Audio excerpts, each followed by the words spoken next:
they've got someone who Patrick Mahomes can lean on. They've got their tight end of the future, and at least that's what they think at this point. Again, got to prove it. Yeah, in Travis's defense, coming out of Cincinnati, I don't think that was like a pro style, type offense that maybe Wiley. I'm not comparing that. I'm just stating from.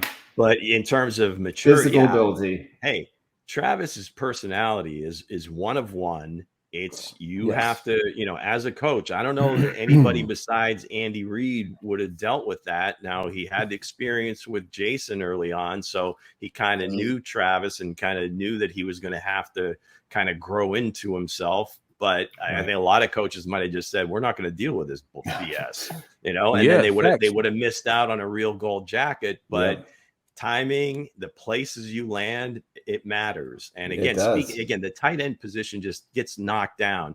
Case in point, the watching the finale of the Hard Knocks off season, the Giants last night, and it was during the draft, and how they were able to get Theo Johnson, which I think we talked about him, the Penn State tight end, and they got him like in the 5th round. So there's always going to be really good players that always fall down. That's why I love the draft. Number of reasons, and whether team needs, maybe tight ends aren't a big need, or the idea was the class wasn't so great, but absolutely he fits the mold of what. I mean, if there's anybody that can play this game like Travis, this kid may be it. So let's hope it works out. Knock on wood. Yeah. That's what I'm hoping for, man. Like I said, man, the kid is like, you see him in person, you're like, Jesus Christ, this is he's a grown ass man. Yeah, he's playing basketball. He is like a grown man. But again, I'm happy to have him on the team to see. This my son was like, "Who's number 12?" I say, "Oh, that's Wiley, man. That's Wiley. He's gonna come out here and do damage." And a lot of work to beat out 50 Shades, but he'll get his chance. You in 50 Shades, man. So what's the deal with 50 Shades, man? What do you see? Tell us. He's a player. I mean, he really is. Whenever he's had an opportunity, he just obviously playing behind Travis Kelce. You're not going to get a lot of attempts. One, you're not going to get a ton of snaps unless they're in 12 personnel, 13 personnel, and then it's usually some kind of weird play that they're running. But whenever he's had the opportunity to make a play, he's made it. Former wide receiver, smart kid, went to Duke. Just everything about him just screams like, give me an opportunity and he'll shine. Okay, so if they had to keep 7 wide receivers, right? If Andy Reid say, I'm going to keep 7 wide receivers, one of the tight ends got to go. Doesn't mean they're only going to keep 3. Not necessarily. Correct? It depends on the other positions. If they go heavy at a certain position, like let's say linebacker, they decide, we typically only have 2 linebackers on the field at the time. Maybe they only keep 5 linebackers. Now you need special teams guys too. So if you keep that extra wide receiver, and like I said in the previous show, 5 and 6, if you keep 7, 5, 6, and 7 will have to be stars on special teams. Well, we're speaking of special teams, the new kickoff rule. Do you think that's going to alter the roster now, since the kick is going to be, very little closer? You know what I mean? You ain't going to need that much gunners to get down to the field much far, faster. So is that going to alter? Yeah. Is that going to alter? Couple things with that. I don't think you're going to see some they typically will have 3 or 4 big guys like offensive linemen or linebackers before, when they used to have the wedge and that got outlawed. So I don't think you want to see guys like that. You're going to have guys that can run, because if they break that line of scrimmage, they're gone. You better have some speed on the field to run guys down, right?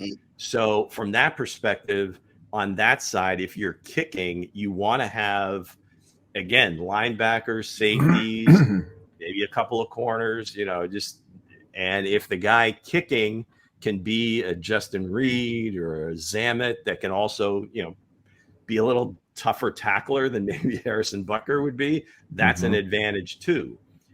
And then I think you'll see some teams say, you know what, screw it. We're just kicking it through the end zone and give them the ball at the 30 and just bank on the defense. It really will depend to see how the play starts to evolve. If all of a sudden teams are just breaking that line of scrimmage and you're seeing kickoff returns going just about every game, then you'll see the special teams coach saying, "Okay, screw that. We're gonna kick it deep." I don't know. It's just crazy to me. I mean, we will see when the season starts and how this whole kickoff more of a rugby play. Yeah, we were talking about rugby before. I think it'll be more of a rugby play. Yeah. So that's why I'm looking forward tomorrow to see how the kickoff. Because we got football tomorrow, guys. We do. We have football tomorrow. So I'm waiting to see, I want to see. That's what I'm watching tomorrow. I'm watching the rule changes, the kickoff, everything else. So, like I said, is that going to alter the chances of Noah Gray or Justin Ross or the guys on the back end that's just trying their hardest to make this team? Noah Gray and everybody else. The 50 shades. If you can't play special teams, you can't get out there. The more you can do, the more you can do, the more the chance you can make this team. So, what's your last say on this dynamic duo, Nick? Well, I mean, this is a great problem for Andy Reid to have. This is a guy that fits. This is the guy, obviously, that Kelsey's putting under his wing. They've been inseparable at camp. He fits. He fits exactly what Andy Reid wants and needs to make sure that Travis Kelce doesn't play more snaps than he did a year ago. And they think he can be not as productive, but productive enough to be the solid number 2. And if Travis goes down, he would take over the reins and be the starter. The biggest issue for me is that Patrick Mahomes has confidence in him. They did spend time in the offseason working together. So I think that has a lot to do with it too. So to me, this is a great problem for the Chiefs, and he'll be a guy featured, in the first couple of preseason games to see what he can do. Yeah, I'm excited for the young man. Excellent point by John Harrison, Wiley, former quarterback as well. Yep. So more similarities. Think about it.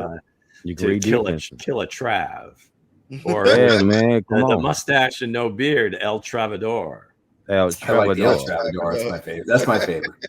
So El Travador. He's got as many nicknames as Todd. Well, come on. He should. Todd stumps that. Well, nobody has that many. No, you're right.